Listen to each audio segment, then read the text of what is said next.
Hi everyone, delonewolf here and welcome back to EVE Talk, your weekly look at the market in EVE Online. When it comes to news in EVE Online, we have a new patch that has dropped which brings in the Photon UI as the only option and the default option. So the final release for the Photon UI is here. If like myself you opted in pretty early on and then you went through all of the changes, you've basically gotten used to the Photon UI at this point. But of course for players that have not done that, it might come as a little bit of a shock and a big change all of a sudden. I personally am able to do anything that I want with it at this point. And well, another bit of a surprise benefit is that apparently those naughty players that were developing bots didn't all of them take the time to develop on the Photon UI, and so this is also has apparently also been breaking some bot programs in EVE Online, which is of course pretty damn good news. For in-game news, it does look like CCP is starting with the next story arc, as we got an article about more problems between the four factions when it comes to cooperating for Concord and for EdenCom. So you can definitely take a look at that, but the gist of it is that the Minmatar are alleging that the Amarr Empire is using EdenCom's task forces in order to spy on shipyards from the Minmatar, which is of course not a good thing. Obviously the Amarr deny all of this, and well, the only rational actor I would say out there in these types of discussions does seem to be the Gallente Federation, where the suggestion was made that the most neutral party, which of course is the Democratic Gallente Federation, would take all of this information seriously and would do an investigation, which was then met by crazy outbursts by our Kaldari counterpart. Just don't understand these people, but alright, I think you all know when the time comes and that direct enlistment will be asked of Capsuleers, you all know what to do, and believe you me, that time will come. You all know what to do. Choose democracy, choose freedom, choose to support the Gallente Federation. Anyways, let's also take a quick look at the new Eden store. Here it is, and see if there's anything special happening here. We've got, of course, as expected, a sale happening on the Surge skin bundle and the Desire bundle here. Well, pink skins, obviously, for those that want them for Valentine's Day. That is also a tradition at this point. When it comes to the services, nothing special to report. That means that we get to move on straight to the market. Let's get started with our pilot services coming in at 255. And there we go. So let's start as always with the Plex market, and on the chart you can see we are still slowly going down, and ooh, that does feel like a change in the UI, because it's not that easy to see the lines towards which values are available. Or is there a setting for grid lines or something that's not set up? Well, there we go. First problem here. Let's take a quick look. Could do the Donkian channel. I do think that, well, it actually doesn't go through to the left side, but well, we'll get it done. We'll need to adapt to the changes here as well. But when it comes to actual prices, we can see that we're going down a little bit on the price of Plex, and for the average prices we are now at 4.9 million, a little bit above that for the sellers. So you can see Tranquility Trading Tower, a little bit of activity there as well. That's basically 17,000 of them being sold. That's pinning us in on that 4.9 million, and that is of course in part why we're seeing the price decline here. And then for the buyers, well, we are talking 4.7 million, so trying to open up a little bit of gap here between sellers and buyers and trying to bring that price back down below the 5 million mark, which at the moment is clearly working. Next we have the multiple pilot trading certificate. That one is doing a different move to what we see in Plex, basically going straight to the 2 billion mark. And this is a little bit annoying, but alright.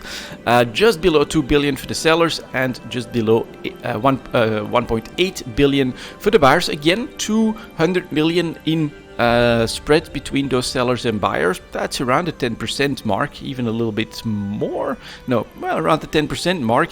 That is actually, in my opinion, a pretty healthy spread there, a normal spread. So I think the market is, just like last week, in a little bit of a wait and hold pattern. players are deciding which side of the coin their gamble drops. Are we going up in plex price? Are we going down? Nobody knows. It really does largely depend on what CCP is planning to do next, and as a result we have an increased spread and we have prices that are moving but not moving in such a general direction as what we've seen before.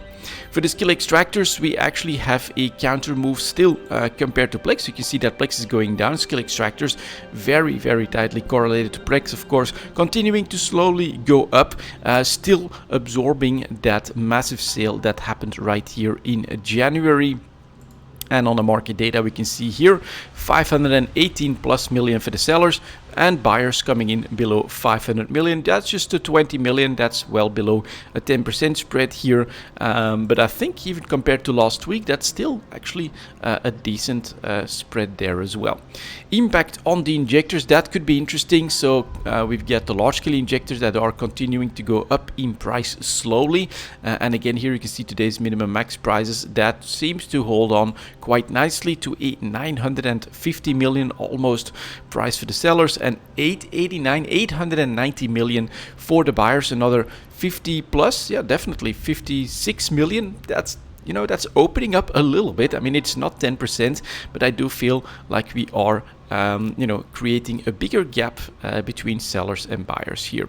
Small scale injectors are then doing their own thing. They're basically flat for the last 2 months or so, and what we can see here is that we're at 189 million. So sellers of small scale injectors are below 190 for the week, and then a 174 here again. Buyers slowly going down in price here as well. In my opinion, it's not very visible on those min-max prices, but there is hesitation, and we're seeing different charts on all of these different pilot services. It's definitely very interesting. Then we've got the daily alpha injectors that of course have just been manipulated by the central bank of the CCP, and we went back down to just below 40 million, I think, or close to that. At the moment we're selling them for 45 million and buyers coming in at 41 million, back into that region where I think CCP is happy with the daily alpha injectors. And then the question I think is going to be, as we can see here again, I think this was even a longer period as well. Then this is the period between the interventions, and you can see now we have a smaller period. So how long can CCP keep this up, and will they, as I expect, need to more and more often come in with injections or special sales for the daily alpha injectors? It is definitely quite interesting, in my opinion, that we are seeing that 50 million being a bit of a trigger point for CCP to come in with a sale, and then we are pushed back down to that 40 million. But is this doable or maintainable in the longer term? I think it will be spotted more and more by the market, taken advantage of, which means that the price will be brought back to 50 million more quickly and more quickly yet again. So it's going to be interesting to keep following that. I definitely find this a very interesting aspect of the market here at the moment, compared to a number of years ago where CCP was fully hands off. They are clearly in a new mode here where they are taking levers into their own hands, such as for the daily alpha injectors. Obviously, you can't do much gameplay wise or within the game in order to have an impact on this. You could eventually maybe have them drop as a reward or something like that. I would say that starts to be a sign of desperation for CCP to keep the daily alpha injectors in check. But even with other stuff like moon mining, minerals, new sources of different stuff, changing PI in order to influence certain types of ships, all of that is something that CCP is willing to do now. A very big difference in philosophy to when EVE Online started, for instance, or when I started with EVE Online. And then finally, we've got the hypercores. I do like this one as a little bit of a general barometer. So we got a little bit of a big bump here in January. And then in February we start to recover from that, and we're probably back at the 500 mark. 510,000 for the sellers and 500,000 for the buyers. That's definitely a narrow spread here for the hypercores. Not exactly sure why this is different. I thought we would open up a little bit more spread here as well as we went back down to the price of, let's say, the last 4 months, but that's not happening. So the hypercores are, quite in demand even at 500,000 ISK. Next up, we have the mineral market. That's coming in at 10 minutes. And there we go, and as always we'll start with titanium. That is continuing to go down here. You can clearly see that the trend is still 5-day moving average below 20, and then the daily averages on at least a couple of days bumping just below that 5-day moving average. So not that good news for high-sec miners, I would say, because sellers in GDA itself 411, 412, just above the 410 mark. But the good news is demand is still here at 4 ISK, so 401, 4 ISK. There's definitely a couple billion units that are still in demand here at the 4, so that does mean that I think there is a good chance that we can defend the 4 ISK pretty easily. But you never know, a lot of supply could definitely continue to put a dent in the price and challenge that 4 ISK. And once we go below that, you have to be careful because a new range could be quite a little bit lower. Then we've got pyrite that I would say is looking like it's starting to flatten out, but at the tail end again you can see that we are starting to see some pressure on the price. 1023 for the sellers, and that's the bad news, which might eventually happen for titanium as well. Buyers are now well below the 10 ISK at 950, 952 here for the first one, 945 then, and even a 924 coming into view on the front page. That is not good news. So pyrite, while it had a decent week, you can also see that the minimum price here is starting to decline. So buyers are dropping out, and they are really doing their best to bring the pyrite price below 10 ISK, which I think eventually is bound to happen as long as we're in this period right now where, well, we know what's in the pipelines, but we don't have too many actual announcements. Now this could change very rapidly because they did mention in an article that I read somewhere that you gotta keep an eye on the test server for the direct enlistment, which is that new name for joining one of the 4 factions for faction warfare stuff without having to leave your corporation. So it could change, but at the moment we're clearly under pressure for the high-sec minerals. And then we've got Mextalon that is also stalling, but again you can see at the tail end here that we're not too happy even at the current price that seems to be well below 60. 57 for the sellers and 55 for the buyers. That's actually a more narrow margin than what I thought. Yet again we've got 100 million buy order waiting at 53.28. So just a couple. Yeah, we're actually gonna open that up to that 53 I think pretty quickly. Again, high-sec minerals, very difficult situation for those that need to make a tough decision. Do I want to sell now or do I want to keep more for later? Because in the last couple of weeks it's been nothing but bad news, and you don't know exactly when this is going to end. And even if, for instance, we come out on the test server and there's no real sign that it provides that the next few patches or anything like that are going to provide an opportunity or a reason to buy a lot of minerals, to consume a lot of minerals, although more faction warfare action, especially with destruction, could do that, then I do think that you can't expect better prices anytime soon. So for low sec, we've got Isogen that actually is edging up. That's interesting. Let's see if I can show that. So it's actually starting to edge up after a very, very stable period in January. Here we get our first little wave that's happening. 532 now for the sellers and 525 for the buyers. So this is also a very narrow spread, and this feels a little bit odd because to me that also feels like something that's demand driven, because they're chasing these sellers up towards that 530 very, very aggressively, very quickly. So Isogen is actually going up in price yet again. Let's see if that's counter to the trend of Noxium. Yes, Noxium continuing to go down, clearly 20-day, then 5-day, then the daily averages, continuing to struggle to maintain the price. 855 for the sellers and 837 for the buyers. So not a lot of spread here between sellers and buyers either, but we are clearly continuing to see pressure on the price of Noxium. So perhaps there is a demand reason. I think that would explain. So what I would expect if it was not demand driven but supply driven, that this bump in price in isogen is that we actually maintain our margin between sellers and buyers, and I would basically start to run out a little bit of that isogen. But here we're still, at least to me, it feels like we're normally supplied, and you've got a couple of 20 million still on the books here as well. And yet it's the buyers that are pushing up towards that 530 now, who are desperate for that isogen. So it's also going to be interesting, in my opinion, to see how all of this will react to news, to stuff dropping on the test server. And for isogens, I think you guys know my position at this point. I think that we are still kept at lower prices by those big sell orders from the good old days, where, well, they actually potentially bought that isogen at like 100 disk, even well below 100 disk, and now they're selling it for 5x the price, which is of course a very nice time to jump in. The best sell prices are still for these orders, and while we have exhausted the 3 billion, 4 billion units of isogen in a single sell order, we still have definitely tens and hundreds of millions that are out there and are keeping us in check. And so we will chew through all of that, and I still think that the long-term potential of isogen is a higher price than what we're seeing now. For the nullsic minerals, we have Zydrine, first of all, that is stabilizing after losing quite a lot of ground. The high point above 3000 disk, we're down to the 2000 for the sellers, 1957 for the buyers, so also a very narrow spread here. There is strong demand, there is industry happening in the game. And for isogen, I think the new sources did finally come online.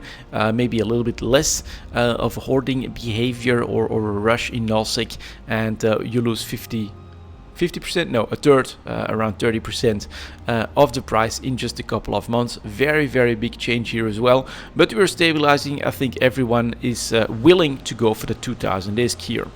And then on the megasite chart, you can see that we went up and then we tried to recover, but we did more than just stabilize. We actually pushed back over the last 2 weeks or so, and we are now just at the tail end here, last couple of days, stabilizing at a 2600 price point for megasite, 560 as well. So again, very narrow spread here between sellers and buyers for megasite.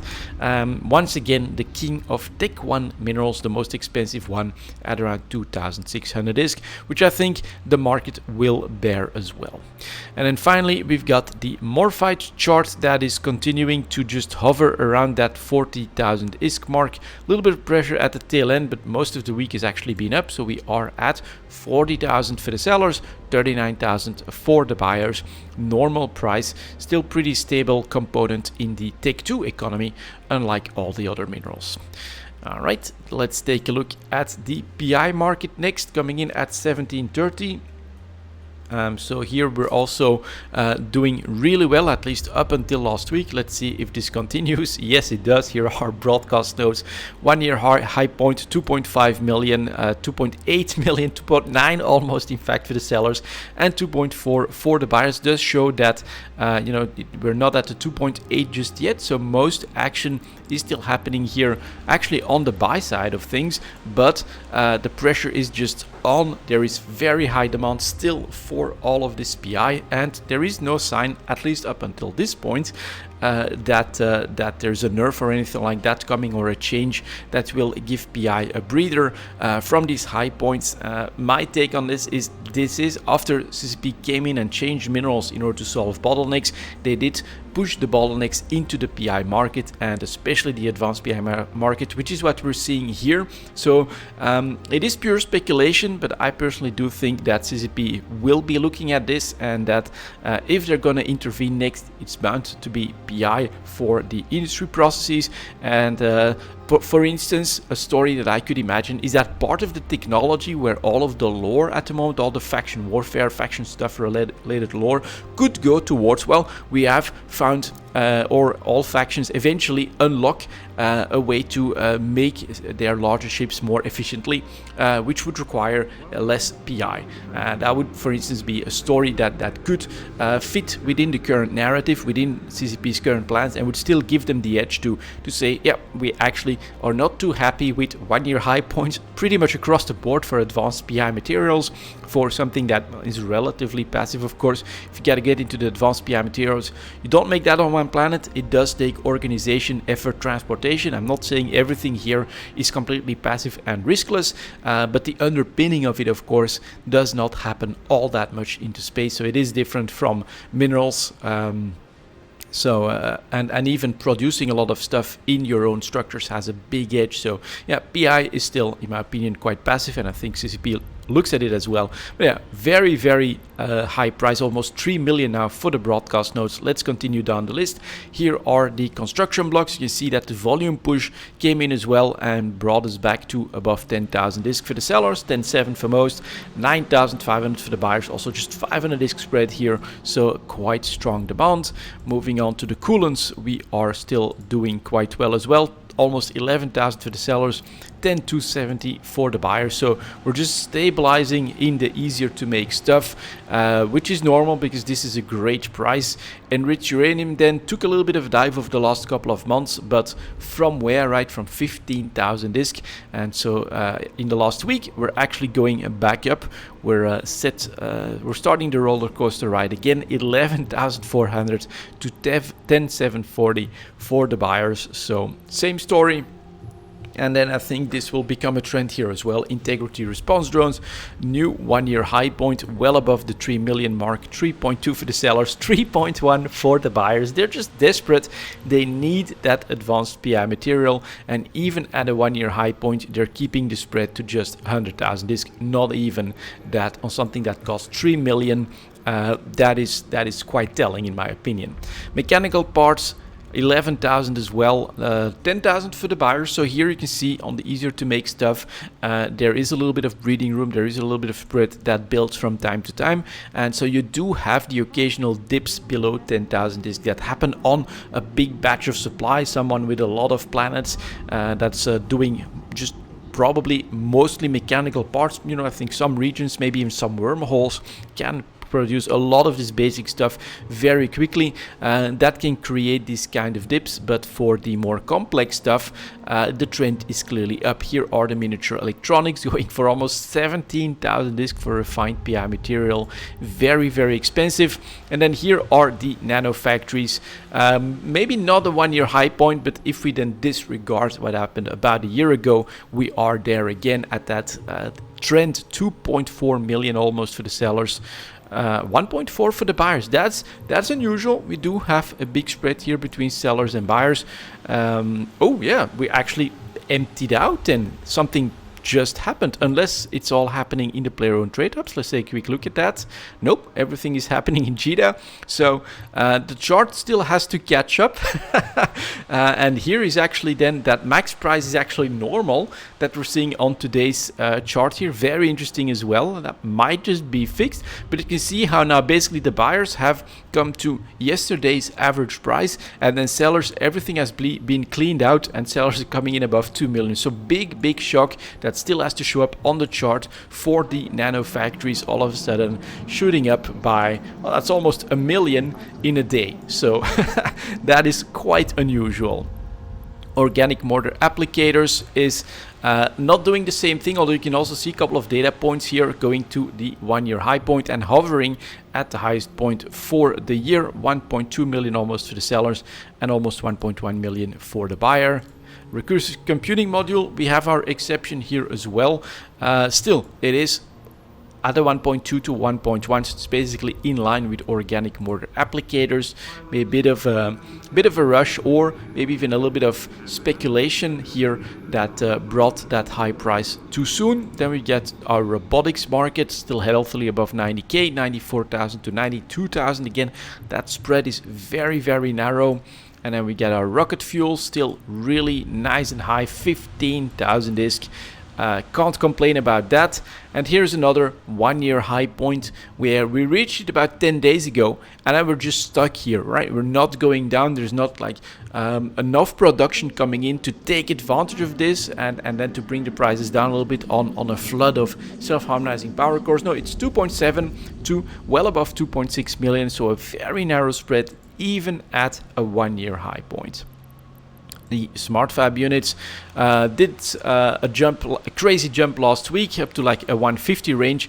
We're back down to 100,000 to 90,000, which on the full 1 year chart is basically still the highest price point we've had all year, except for the crazy last couple of days. Sterile conduits then are doing okay, also not a 1 year high point, but yeah, 1.4 to 1.3 million on this full 1 year chart is definitely very high. Our supercomputers are building all of a sudden another 1 year high point here, 150,000 to 120,000, and this I find interesting. Because I do feel like we're gonna start to see this, and this was expected once we got the baseline done, right? We got coolants, construction blocks, all that type of stuff above 10,000 disk. Those were the old historical prices, and when that was the case, specialized PI materials were 100k. That was my experience. That was the normal situation that you would find yourself in. But I feel like a lot of the specialized materials have been lagging behind. But what we got next was a massive rush on the advanced PI materials, and so sandwiched in between that are these specialized materials, and I would not be surprised if a lot of them are going to do what supercomputers have done here. We're eventually going to exhaust this stuff as well. And it's gonna have to be sourced from more expensive base materials, and then there's a reason to make them, but there's this very high demand, so anything that's produced is immediately picked up, and then you could get these price jolts here on the upside. Unless, of course, again, that one warning, CCP can come in and say, we're gonna put a stop to all of this. That is definitely possible, but in the last months at this point, not even sure when I started, I've just been selling as much PI as possible. Yeah, 150,000 to 120,000 for supercomputers. Then we get our synthetic oil, another refined PI material that is now costing 15,000, 50% above what I would call the normal price for a refined PI material. So all of this is very, very expensive. Synthetic synapses going for 120 to 116. Again, you can clearly see that we are talking 1 year high point prices. Transcranial microcontrols a little bit less here, but still above 100k to 95,000. So this is picture perfect. 105 for the sellers, 95,000 for the buyers, 10% spread between the two, normal price range. This is where things used to be before all of these changes, where CCP went too wild, produced too much stuff into the economy, and then when CCP really closed everything down, that was actually a big negative for PI, because it also meant that we were producing a lot less in the economy all of a sudden. And now we're in this new phase where, again, CCP is willing to intervene, but it is inevitable that you get bottlenecks somewhere, and I think at the moment it is PI. Then we get water-cooled CPU, 1 year high point. Even water-cooled CPU has made it to 10,000 disk for the sellers, still 8.4 for the buyers, but look at where we come from. That's double the price over a year and even over 6 months as well. And then we get our wetware mainframes that are yet again at a 1 year high point at 2.7 million to 2.6 million. So super, super expensive. PI is still the case, and it's still my advice that if you are able to produce it, bring it to the market, sell it, because these are really good times to make ISK from PI. Next up, advanced moon materials coming in at 28. Just 28. There we go. Like that. So let's see what's happening here for the carbides. We get crystalline carbonate. Sort of expecting this to become the trend, that we are stabilizing at the gains that are around or slightly above the price we had a year ago. So here we're at 150 to 147, very narrow spread as well. So basically, the market is fully realizing that, yeah, it's a supply change that is just gonna happen. There is going to be less of it, so we will have to ask or pay a higher price for crystalline carbonate, and that's exactly what they're doing. Next one for Caldari is titanium carbide, also 150, 151 to 148. And then for Minmatar, it's Fernite carbide that went actually quite a bit lower, right? Did not expect a big push down to 120 to 111. And then for Amar, tungsten carbide is back at that just below 150, 145 to 145.60. Again, very narrow spreads in these carbides, and a little bit of uniformization here as well, right? 150 for 3 of them, Minmatar down a little bit to the 120. There's probably a logical explanation for that, including after the big nerf for the Minmatar hack. Heavy assault cruiser, I do believe that what could be happening there is that you get way more reserves, because their heavy assault cruiser and those production lines have been the meta for so long that there's bound to be big reserves of the Minmatar materials that are, you know, still available somewhere in the game. That's keeping things in check there, but everything else is back at the 150, which is a little bit above where we were a year ago. For our meta materials, we have Galente first. So here is photonic metamaterial, still losing ground a little bit again, and basically settling slightly below the price we had a year ago, at least for this one, 10,000 to 9.2. Pretty healthy spread here, actually a little bit surprising here as well. So let's see how the Caldari are doing with non-linear metamaterials. Oh, shooting up right now, going up to 18,000 disc on a lack of supply, 13,000 for the buyers. So there is definitely the demand in there, but a sell opportunity, I would say, all of a sudden in non-linear metamaterials. If you bought close to 10k, you're currently probably selling 15 plus easy, so a 50% profit is pretty easy, I think, in what we're seeing right now, but it could just be a short window to take those profits. Then we have Minmatar, which is for plasmonic metamaterials. Yeah, kind of the same trend indeed, 12,400 to 10,000, bit more spread, bit lower price. So this one is actually losing ground a little bit. And then for Minmatar, it's terahertz metamaterials, pretty stable at 14k, 11,000 as well. A little bit, I'm surprised by the big spread between sellers and buyers in all of these metamaterials, but we can clearly see that the carbides do translate into what eventually happens in the metamaterials, and I was hoping for more and more volatility. That is unfortunately not happening.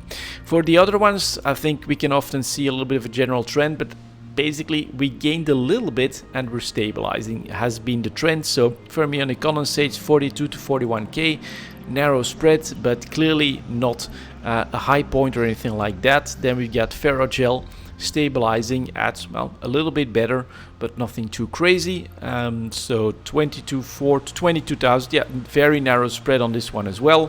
Fullerite's doing quite okay, able to stay above 700 disc without too much trouble. Hypersynaptic fibers, that's the same story here, right? We're away from the bottom, we're not at full recovery, we're doing quite okay. Nano transistors making its way back to that recovery from the last 8 months or so. Phenolic composites struggling a little bit to maintain, but if you look at where we were a year ago, this shouldn't surprise. It is basically a bit of overreaction to the actual nerf, and then eventually everything stabilizes. And while we have gains from the low points that were even below 1,000 disc, and we are currently selling for 1,200 disc, we don't have astronomical gains, or unfortunately for me, of course, the volatility that I was hoping would then ripple through to take 2 ships. Pressurized oxidizers, the newer ones, doing quite well. So I do think that a lot of those that don't make big gains and even have such as the Minmatar products, that their problem is basically there's still a lot of stuff out there. And for pressurized oxidizers, which is a newer item, you don't have that, and then you can actually see that there's an item that can stabilize at a price range that was higher than what we had a year ago, just above 10,000, and now we're at almost 13,000 for the sellers. Reinforced carbon fiber is the same story. Those were 2 new materials, I believe, with the patch that changed Tech 1 to the current industry system, which is, these are like 2 levers that do work differently basically from everything else in the advanced boom materials market. And CCP could, for instance, if they want to make stuff harder to do, they could increase the amount of reinforced carbon fibers and pressurized oxidizers in order to create a bottleneck and to definitely increase the cost of what you need to make. Compare that to some of the others that are so old that there's huge stocks out there. They won't have that immediate impact, but they could maybe slowly try to drain those. So it's again, I think we're in a pretty interesting place in EVE Online, where we're in a pretty healthy spot, and we actually have CCP that has created and is willing to use all the levers to keep us in a certain place. That does mean that when it comes to investing, you quite often have to try to read CCP's mind in order to be able to take advantage of the changes that they are then bound to make. Ceramic fibers here, stable also at a little bit of a gain at 315 to 313, so slightly better than about a year ago. And here my story is that it's a 300 disc, so it's very close to the actually mined materials, and that is where you'll get the full impact first. Of course, there's less reason to keep a lot of ceramic fibers at 300 disc than to keep pressurized oxidizers or some of the other materials like the meta materials that are worth around 10k. Probably far more efficient to transport and all of that stuff. So that's it for advanced moon materials. Basically, we don't get the volatility that I had hoped for, and things are stabilizing at, well, away from the bottoms, but nothing too crazy. So for Tech 2, I think let's take a look at these next at 35 minutes. Nice round numbers, but I'm not expecting all too many splashes, although I gotta say the basilisk, my patience is definitely helping me, because I've not been selling too much. I think last week I did sell a little bit, but yeah, I sold a couple ships, but the basilisk here is doing quite okay. 180 million for the sellers, 151 for the buyers. And remember, you could have easily bought this below 130 not that long ago. So this is clearly a little bit of a trend that is heading towards a full recovery from about a year ago. I'm not sure if we'll see that across the board, but it's the first one that has made it here. And this to me is like, yeah, if I need the ISK, I can definitely sell the profits that were made. And I think I definitely mentioned it quite often, especially through the summer when we had really low activities. You could get crazy oversupply, and you could even buy some of these below 100 million that I was shopping for those lowest prices. Take 2 ships. Well, this is for the basilisk at least the time to try to sell. Now always that warning right here, 27 of them is going to be a bit of a problem. So don't spook the market too much with the volumes, but taking some profits here definitely makes sense in my book. Then we've got the Cerberus, that's not doing the same thing, right? Start here at 200 million and is basically stabilizing around the 150 mark. It's actually 143 to 135, so this for me would be a no, that's too early, not enough of a gain compared to the cheapest bought ships. But I have a couple, I think I've got 2 Cerberus that I bought close to the bottom prices, so eventually I do think we'll be able to take a profit there. Next up here is the Curse, also right, a week of steady upwards motion, not all too substantial, so I'm definitely willing to wait for like a 180 200 million eventually, but we're at 161 and 146, and you could have bought these below 130 quite easily, so there is a bit of profit to be taken, but the trend is here. That's actually pretty nice. The Damnation is still stable at 300 million, not much to say, but you did see that sell opportunity here at 350 about a month ago, so that is this possible? I think with a bit of patience to sell at really good prices. 313 for the sellers, 281 for the buyers. Clearly again away from buying Damnations below 250. And then the Deacon, much smaller logistic frigate, had the volatility that we love to see. Buy for 15, sell at 30, buy for 15, and then unfortunately the stabilization effect I think is starting to come through here. So we're coming in at around 20. Yeah. 19.5 million for the sellers, 16 million for the buyers. So this is again not the place we want to be for either jumping in or selling the Deacon. And then we get the Eagle, another week, slow and steady but upwards. So those that have patience I think are looking better and better. 156 to 143 million on this one. Next here is the EOS, a little bit of pressure on this one from the 300 million mark, which seems to be what the market is still happy with, but I think in the longer term, maybe a 350 to 400 million, especially on a big buying spree from an alliance or something like that, is possible. So I've got 2, I think, EOS's. One that I bought too early, 254. I still remember that jumping point for the EOS, but I think I've got a second one below 250 as well. So we're already looking at a little bit of profit. We're down to 280 here and 250, so I wouldn't sell right now. But again, with patience, I think there is ISK that I will make with my trades on this. Then the Aries, another one that gave us hope for volatility, but is now stabilizing in between. And then the flycatcher, a little bit unexpected in my book. If you still want to try to buy a cheap tech to ship, I think the flycatcher is it, because it is still down to 38.5 for the sellers and 37 million for the buyers. Very narrow spread, way too much supply for what the market can bear. Still very, very cheap. So it's something to consider if you don't have it. But eventually I do think that what's happening, for instance, in the logistics cruisers will start to show up in more and more ships. You get this slow and steady trend of heading towards a full recovery. We're back at a 150, even 160 for the Guardian on the sell price as well. So yeah, people aren't just willing to dump crazy amounts at really low prices anymore. Those times are over. But I also think that patience is the right strategy at this point before selling, and don't spook the market with volumes. Heretic 42 million, so definitely away from the 30 million bottom prices as well. Here is the Hound chart, which, you know, looked promising. At least our small stealth bombers could have jolts from 15 to 25, 15 to 25, 15 again, 25 again almost.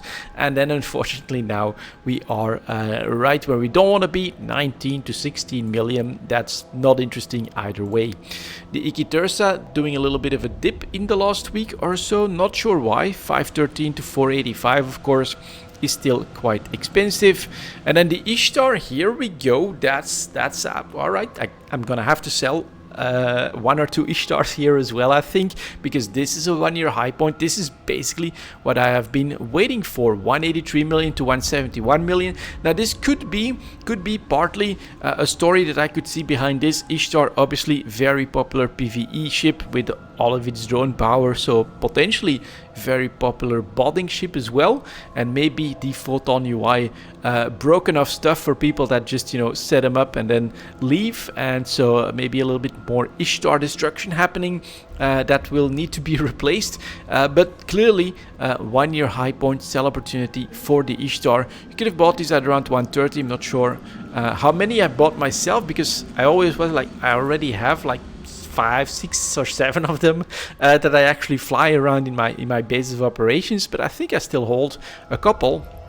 And so they're at 183 million for something that, well, a 130 to 140 was very easily doable. So yeah, Ishtar spike, very, very nice and surprising, but I think this one could be patch related rather than market related. Then the Kirin also going up in price finally. I think I did call this one as still something to look into if you absolutely still have to buy some Tech 2 stuff. Here it is, 19 million, still 14 for the buyers, but you could have bought these below 15, sell for 19. It's a small trade to make. The Manticore is then slowly going up, so unfortunately the volatility here from November, July is not here. Where are we at? 21 to 17. Yeah, too early for me, at least here. But if I'm not mistaken, I did no. So, no. Oh no, then made a mistake. I thought I traded the Manticore and I actually put it in here, but doesn't seem to be the case. Not sure what happened there, or maybe something reset again. Holdings, Mackinac, Manticore. No, I'm still holding a Manticores. I think it's 3 of them that I bought below 15 million. So right now they are, I'll go here again, selling for 21. It's pretty good, but if I look at the full chart, it's definitely not the best possible price. And then we get the Nemesis, yeah, spike right here in November as well. But other than that, not enough volatility, 17 to below 15 million. You could still, in my opinion, still even buy a Nemesis below 15. Nighthawk starting to see a little bit of a spread here around 300 million. Not much to say, except I would again wait for better times to take a profit. And then Neoneros had also that jump up above 180 that the Ishtar basically has now, 132 at the moment. So while we declined substantially, we're nowhere near those bottom prices of around 100 million. For those that are, you know, that need to actively trade Tech 2 at the moment, the new step is going to be find those new bottom ranges. What is the new jumping point in the current economy? Because it's not 100 million anymore, obviously. Then we get the Purifier. That is, yeah, 20. Too early to sell in my opinion, but You could, of course, Rook doing a little bit of a surprise jump here, going up to 193. That's basically close to a full recovery, and I definitely have a couple of cheap Rooks as well, so that is something where we could take a profit if we want to. Sabre is slowly going up, but the spread is increasing here as well, so that is a bit of a strange picture. 40 to 35 million. Anything else all too interesting? Scalpel actually down for the last couple of days, back down to 15 million for a seller, and still buyers below 14 million. If you still want that tick 2, and maybe it is that they are cheaper to make, but you're still buying logistics frigates below 15 million, and on some big fleet action, some of these wings are, I think, deployed. This is potentially still the jumping point for those that have patience and want to wait for a spike. Scimitar though, 150, nice and stable at, well, not a full recovery, but clearly quite a little bit better. Sleipnir then lost a lot of ground. That's interesting. Sleipnir going back down to 271 and buyers below 250. We are, well, still potentially right here. That's still doable, and this is tradable, right? You buy at 250, you sell at 350, you get another jumping point at 250. So this is interesting for actively trading the Sleipnir here. I would say you still have another buy opportunity. And then we get the Vagabond, yeah, stuck in 150 in between, don't like it that much. And then the Zarmas doing a little bit of a bump that is now stabilizing again at the 520 to 491. So for Triglavian, I'd say it takes big balls, and I would wait for a clear 1 year low point before I jump in on a Triglavian trade, because that is like a 10x on a lot of other Tech 2 trades. But your potential profit, of course, from 500 to 600 million is quite a bit different. But on this one, my strategy would be, you know, wait for something like this, right? 1 year low point, well below 400 million. Yeah, let's buy a Zarmast. So this is not the place to be. So for Tech 2, yeah, a little bit of a mixed picture. We get some volatility, right? The Ishtar, who thought the Ishtar would spike up to 1 year high point? We get quite a bit of stabilization, like not a full recovery from about a year ago. But we also have some that are slowly trending back to that full recovery where, you know, nice profits are starting to take shape. So it's difficult to know exactly what to do. There's definitely big differences within the Tech 2 ship market, but I still like it for trading. Just, you know, the volatility that I was hoping for is not showing up. And then we get our Tech 3 ships next. That is at 46.45. There we go. Let's start with the destroyer. So here's the Confessor stabilizing at that higher price point, 53 to 45 million. So again, yeah, buyers just aren't there, and now supply is going to start to become a little bit of a problem at these slightly better prices. Let's see if this is what's happening here as well. Yep, Hecate, definitely a higher price point, but you can see how we're giving up, and look at that spread here between sellers and buyers, 58 to 52 million. That is well above 10%, so that's not bad. Then we've got the Jackdaw that is already coming back down a little bit in price and still has, I would say, a pretty healthy spread at 53 to 50 million. That's not that big of a spread, but again, that one lost that spread. So I think what happened here can happen in the Hecate next as well, right? Move those sellers down towards this price range for the Confessor. Move those sellers down maybe towards this price range here about a month ago or so. And then for the Zwepel, yeah, same story. Nice little spread here that's opened up compared to everything before it, but pressure on the price is starting to mount, 53 to 46 million. And so in my opinion, what is likely to be here is not like a renewed interest or anything like that. Just look at the volumes. They're still not really going anywhere, even in the Hecate here, dropping off substantially for these higher prices. So this is probably, in my opinion, I'm not sure of course, but this is a production cost problem, right? Gas prices doing something crazy or something like that, meaning that they had to sell Confessors at bigger prices, and we got a little bit of a dry up of supply, but demand is already so low, and despite that, you know, these higher prices mean, yeah, nobody's buying these ships anymore, and so we're starting to come down because the volumes are just completely down the drain. Again, despite the recovery that we're seeing in Tech 2, Tech 3 production costs, I think, are suffering from everything that's happening in faction warfare, and that still means that it's in the same problem as before.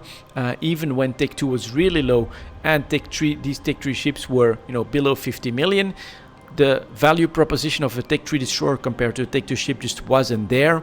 And while Tech 2 has gone up, so have these tactical destroyers. They're going for above 50 million now, and so that is still not a good value proposition compared to the Tech 2 ships that you can buy, like the destroyers and things like that. So they are in a pretty tough spot, and I would not recommend doing trading or anything like that in them, because high prices, then even lower volumes, then low volumes is not all that healthy a market. Now, eventually, of course, CCP might come in and do a change to the ships to make them stronger or something like that. But the problem that I see with that is that that's just going to drive supplies from the production cycles as well, and as a result I don't see actually a big change in the price, even if CCP decides to do something for the tactical destroyers. So I would say no. If you need to take 3 gamble, then it would be the cruiser. So here is the Legion, 1 year high point, and we're running out. 220 for the sellers, 187 for the buyers. Also very popular ships for events, and so this is where now this is a crazy good opportunity. I think this will drive production, could drive supply, maybe even oversupply. Especially a 180 is a price mark that we definitely want to consider as a potential jumping point for the Legion, and I would not be surprised if on a quieter period this could eventually happen. Next here we've got the Loki that is starting to come down, and you can see we're getting closer and closer here to the 180. If this has legs, we might be able to make it. We're at 194 for the sellers, 189. We still have like a 10 million to go, which is a little bit much. Maybe we have to accept that 180 is a little bit much, but I think it happened not that long ago here, early January. So that's what I'm waiting for. Jumping point for the Legion and the Loki at 180, and then you sell at 200 plus, and you are looking at a pretty good trade with at least decent volumes on the 1 year chart. Here is the Proteus chart going back up, nice and wavy, although you have to find that jumping point. Here it was 180, this is clearly a little bit above the 180, but look at that here, 240 probably, 180, 230, 180, and now we are going back up. We're just running out again. 300 million here for the sellers. So right now you are, if you bought at 180 for the Proteus or close to that, you are looking pretty golden, and you're unloading at, a reasonable price, right? Keep it reasonable, but you're clearly making profits here. And then we get the Tengu, a little bit less wavy, but above 200, and then I'm hoping again that we could see an oversupply driven dip that would push the buyers down to a 190, but there's down below to a 180, but there is a lot of them. So I do think that there is quite a few buyers that have decided to jump in on a 190, because even 190 to above 200 is something that's a small trade that you can make. So of course there's always that side of the competition as well. But if you're looking to trade, right, then I definitely think you like a chart like the Legion, like the Loki, like the Proteus. That is where you can make ISK. Compare that to those, and then look at the volumes. That is a little bit of a problem. So yeah, that's it for the Tech 3 ships. We still have the extra products for the week, and I'm choosing the faction cruisers coming in at 52.45.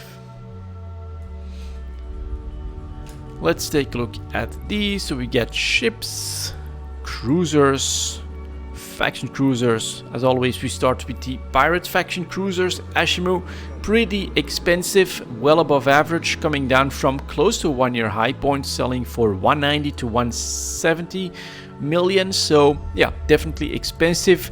Cinnabal, not as expensive as about a year ago, where it started at 300 million, but if we take a look at like the most recent averages, we are slightly expensive as well. 250 million here for the sellers. The Ortras actually came down from December. That's pretty significant decline, but if we keep like a 250 million for a Cinnabal in mind, we come down from 450 million. So this could also be event driven. Ortrus, very strong PvE ship as well in my opinion. So went down to a, well, if I'm not sure I want to call it reasonable, 380 million to 345 million. And I think you can also tell here, this could be part of that story. I'm not exactly sure what these pirate cruisers actually require in production, but I believe there is stuff like this, so that this can be part of what's happening with the tactical destroyers, because this is clearly more production as well, taking advantage of these crazy high prices for the Ortrus, but that is taking away production potential for the destroyers, thus less supply, higher prices. And still, right, people want these faction cruisers, they want Tech 2 ships, they don't want the tactical destroyers, so their volumes are down the drain. We got a little bit of a better price here, but this is also sucking in all of that industry that comes before it, of course. Phantasm, very bad chart with an annoying data point. I wish I could like right click and disregard it, but maybe I should try the Excel version or something like that for the plugin for the beta, and then I could fix stuff like that, but I don't have the time for this at the moment. 250 to 230 definitely still feels quite expensive.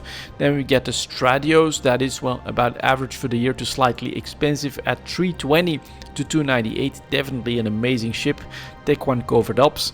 The Gila is going for 311 to 301, very narrow margin despite pretty expensive prices. And then the Vigilant is down a little bit, cheapest relative to its full 1 year price chart, 270 to 236, but the Pirates faction cruisers are still extremely expensive in my book. Then for the Navy factions, let's go through this. We start with the Stormbringer. That's also of course a 250 million ship, 280 to 252, because it is Edencom and not one of the 4 factions. But if we finally come to the Augur Navy issue for the Amar Empire, we got a 50 million ship, 52 to 43. That's a pretty big spread. That's actually already closing down, so you had a buy opportunity not that long ago. Then we get the Caracal Navy issue, that's actually really low, alright, 46 to 41 million. I like the chart here, honestly, 1 year low point. So this to me would be, unfortunately, not something I'm going to do, because I'm planning to support the Galente Federation, not the Caldari. So I'm not going to buy it, but for anyone that's looking for a jumping point on potentially a nice trade, because it is slightly a gamble, you don't know exactly what direct enlistment and what type of content and what will it mean for prices of Navy faction ships, but this is clearly a 1 year low point for the Caracal. We are massively supplied, the volumes are quite strong, so you can potentially get in here on a very cheap Caracal Navy issue. And then for Galente Executor Navy issue, actually a similar story, very cheap here as well. Going for 55 to 46 million for the buyers. So I don't like it as much as the nice 1 year low point for the Caracal Navy issue, but perhaps I'll need to buy a couple to support the faction of my choice here. Then we get Omen Navy issue settling at the 50 million as well. Osprey Navy issue settling at the 50, but clearly a little bit lower in price again compared on the full 1 year chart. So I think this is also a sign that there is still a difference when the Caldari faction that has been winning I think most convincingly in those faction warfare races, that they get rewarded for that, and that does mean cheap ships for their faction. Side fleet issue is below 50, yeah, 46 to 42, yeah, could consider that as well, I think. Stabber fleet issue up a little bit and he's back at 53 to 46, so that's not. And then of course our Vexor Navy issue, that's actually up in price a bit, 55 to 49. So those that are still massively down is the Caldari faction. If you're a neutral investor, I think you could consider jumping in on this. Admittedly, it's a bit of a gamble on what does CCP do next, but you know that there's a patch coming, you know that there's a 1 year low point, so this is, I think, the most understandable jumping point or choice to make if you want to potentially make a trade around what's happening in faction warfare. But as I've said, make the right choice and choose the Gallente Federation. Let's turn things around there with direct enlistment. At least that's what I'm hoping for. We don't know what CCP is planning, but I hope that it gives basically everyone potentially something to do, and that would be very cool. I'm definitely eagerly awaiting that. And that's going to be it for this Eve Talk, guys. Thank you very much for watching, and as always, I'll see you next time.